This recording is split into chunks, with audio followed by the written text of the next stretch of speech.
approximation of trigonometric function values.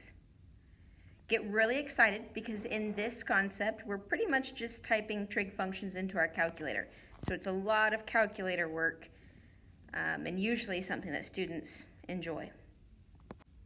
Here are a few directions on how to enter degrees, minutes, seconds into your calculators so you can use them in this concept.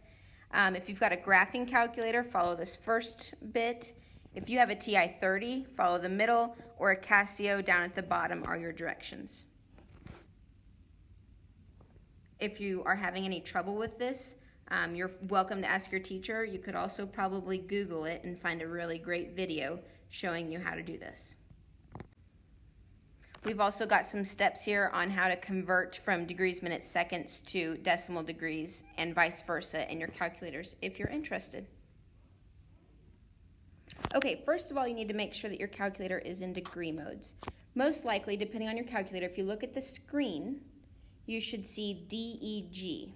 Your other option you might see is RAD. We don't want that.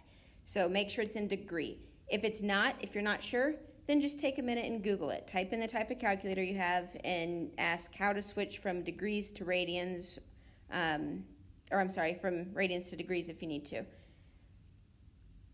So first of all, we're going to be finding the value of one of the 6 trig functions on the calculator.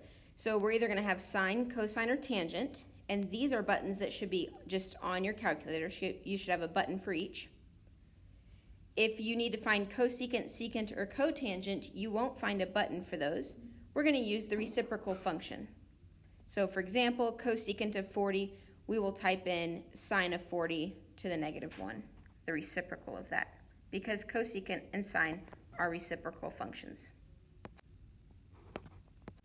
Example, find the value of the following functions, round the decimal places to the nearest thousandth.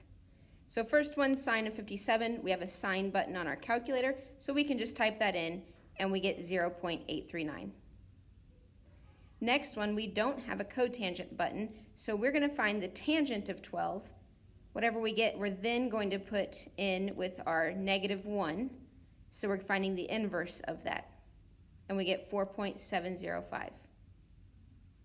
Same thing with secant. We don't have a secant button, but we know that secant is the inverse of cosine, so we're going to find cosine of 143 degrees, and then take the inverse of that using our button on our calculator that's just to the -1.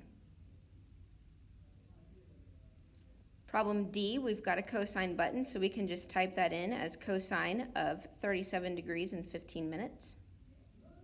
Problem E, same thing. We can just type that right in our calculator because we have a tangent button, and we get 0.369. To find an angle measure using a calculator. For sine, cosine, or tangent, we're going to use the inverse function, and that's normally found right above those individual keys. So most likely you're going to have to hit shift or second on your calculator. That button might be up towards the top left. And then the sine button, that will give you sine inverse. That's sine to the -1. Or shift cosine, that'll be cosine inverse. Shift tangent, that'd be tangent inverse. For cosecant, secant, and cotangent, we're going to enter the value of the function and hit the inverse key to get the reciprocal. Then we're going to use the reciprocal inverse function key. So here's an example. For cosecant, we're going to start by finding the inverse of 1.2657. So we'd put that in our calculator to the -1, find the inverse, and then we would do sine inverse of whatever that answer is. Again, that's because sine and cosecant are inverse functions. Okay, let's do some examples. We're going to round to the nearest whole degree. Sine of theta equals 0.7326. So we've got a sine inverse button, so go ahead and hit second or shift sine, and then in there put your 0.7326, and we get 47 degrees.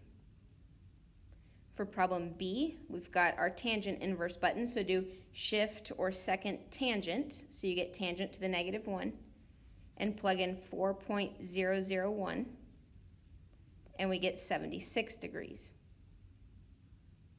For secant, we do not have a secant inverse button, so the first thing we're going to have to do is find the inverse of -3.001. 0.756. And then we're going to take cosine inverse of that answer. Again, we're doing cosine here because cosine and secant are inverse functions. Part D, cotangent. We don't have a cotangent inverse button, so we're going to find the inverse of negative 0.2345, and then we're going to take tangent inverse of that answer.